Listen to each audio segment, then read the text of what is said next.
Good afternoon everybody, hope you're all keeping really well. My name's Richard and welcome to Springwood Farm for this week's turf talk. Beautiful day here, sun's shining, the grass is green, the water's going on, everything's producing and developing very well, absolutely where we'd like to be with it all, so all fabulous stuff. Now what we're going to look at today is we're going to look a little bit at a question I get asked quite a lot this time of year, along with things like when do I mow the lawn for the first time, when do I stop watering. One of the common questions I get is when do I put that first feed on? Now, for me, when we look at turf, it isn't just a single plant. It's millions and millions of individual plants, all competing for exactly the same resource, whether that be nutrient, water, or otherwise. So we have to treat it that way, as millions of plants, not just an individual plant. You know, if we don't give it that early loving care and attention to get it established, then already we're kind of going to be on a bit of an uphill battle to get it going. So when we talk about fertilizer then, what do we put on, when, how often? Well, that really depends on several factors really. Number one is the weather. So on a really wet time you'll find the nutrient will leach through much quicker and you may need to put more on. Or if you're on a very sort of heavy base, sort of more clay based topsoil, that's going to retain the nutrient a lot longer than a very sandy soil is.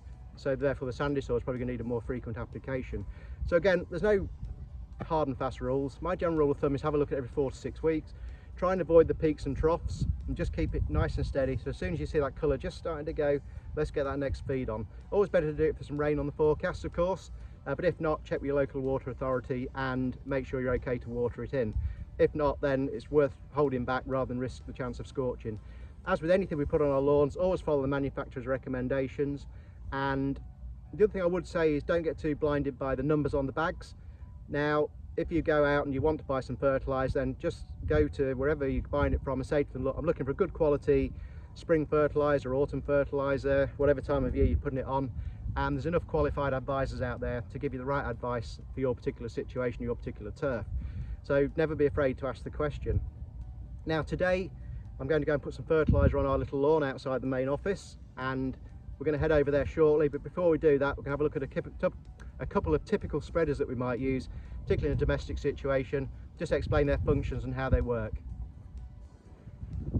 So the two spreaders we're going to look at today are very typical of what you would probably use in your gardens. So to my right we have a spinning disc spreader. So fill the hopper with the fertilizer, adjustment setting on here for quantity, open the lever, off we go with a forward momentum. The wheels then drive the spinning disc here, which will spin, spread the fertilizer out like that, generally to a width around about 4 meters, but again that depends on each particular type of spreader, and obviously always look at the recommendations of the manufacturer's label for a bit more guidance on that one. Then on this side we have what we call a drop spreader. So as the name suggests, this one drops the fertilizer on. So again, similar controls here for open, close, quantity.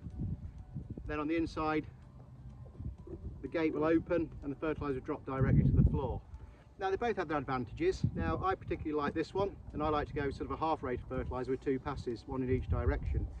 And that way we sort of avoid any sort of tram lining or overlap that can cause, you know, almost like a zebra crossing effect sometimes. If you get it too wrong or try and put it in the wind, it can be a real challenge. Now the thing with the drop spreader is this is great if you've got, say, super expensive ornamental borders and you don't really want to, you know, be spreading fertilizer, might land on some delicate leaves and, you know, potentially scorch, you know, your valuable stock. So that's the last thing we want. But this is only really a lot better for smaller lawns, particularly one this size, and it just, as I say, it drops the fertilizer direct to the floor. But with this one you need to be ultra careful not to miss any bits, because they will show up a lot more than this one. But it's personal choice and everything else. But once again, before you spread any fertilizer, ensure you do your calibrations, you know, mark out a square metre somewhere, spread your fertilizer on it, sweep it up, weigh it. Something like a little set of digital garden scales, absolutely perfect for doing that. And as always, you know, follow the manufacturer's recommendations. Now the fertilizer we're going to be putting on today is this one, and this is an NPK. So this is a mixture of nitrogen, phosphorus and potassium. For anybody sort of not in the industry, just to explain what the NPK is. This also contains a little bit of calcium, a little bit of magnesium. So again, this is great for a bit of sort of, you know, plant cell wall hardening off, but also things like the magnesium can just help the nutrient to be taken up better by the plant and just add a little you know, a few little sort of micronutrients, other bits and pieces that are only going to be beneficial to the turf itself. So fabulous stuff.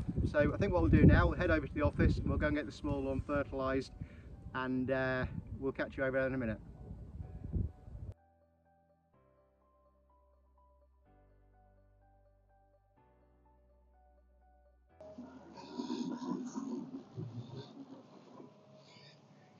So that's the lawn fertilised and finished. It already looks fabulous anyway. It's already a nice green colour, but we want to keep that up. Like I was saying earlier, don't allow it to peak and trough. Just keep that feed gently trickling on.